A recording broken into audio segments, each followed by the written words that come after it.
Most men don't fall publicly. They fall privately, silently, and slowly. We don't talk about it. We don't post about it. We don't confess it. But it's there. The pressure, the temptation, anger, and the fear of not measuring up. Well, tonight we're not pretending. We're exposing the silent struggles of men, because you cannot conquer what you refuse to confront. James 5:16 says, "Confess your faults one to another, and pray one for another, that ye may be healed. The effectual fervent prayer of a righteous man availeth much." Notice something? Healing follows honesty. Most men want strength. Few men want exposure. But exposure is where strength begins. So let's address it plainly. Pornography, private compromise, mental fantasy. This is one of the most common silent battles men fight, and it thrives in secrecy. Jesus said in Matthew 5:28 that whosoever looketh on a woman to lust after her hath committed adultery with her already in his heart. This isn't about shame, it's about mastery. Lust weakens a man's discipline. It fractures spiritual authority and it numbs conviction. So you got to cut access. Stop justifying small indulgences. Place idle time and get accountability. You don't defeat lust with willpower alone.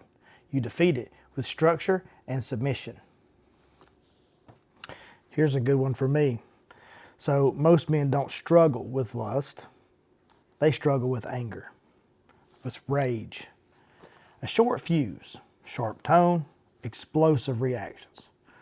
Proverbs 16:32. He that is slow to anger is better than the Almighty. Self-control is greater than physical strength. Anger often hides exhaustion, fear, insecurity, and pressure. A biblical man does not deny emotion. He governs it.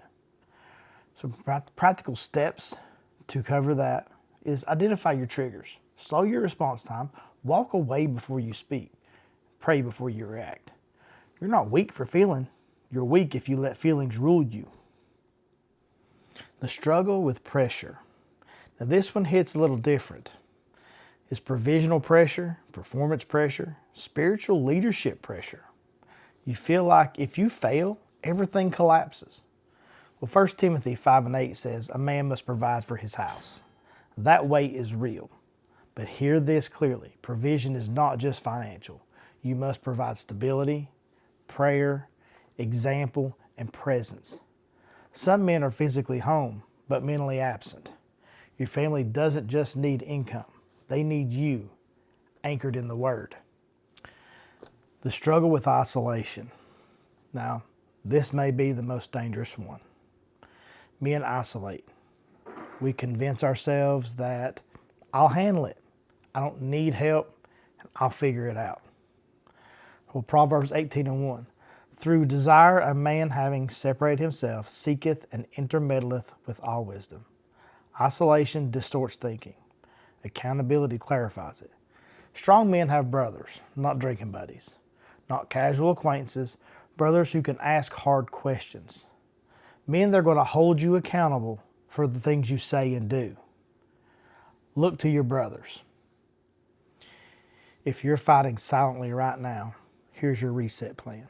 Name the struggle. Remove the access, replace the habit, add accountability, and increase your prayer structure. Notice I didn't say feel stronger. I said build structure. Spiritual strength grows inside discipline. So this week, have one honest conversation with your pastor, a trusted brother, a godly friend.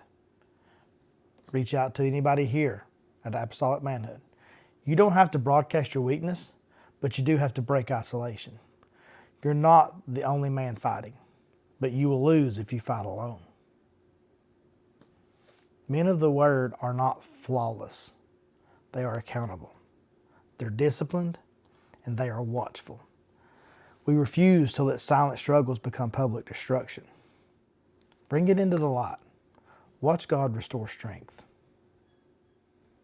This is Apostolic Manhood, and we are men of the Word, not of the world. See you next time.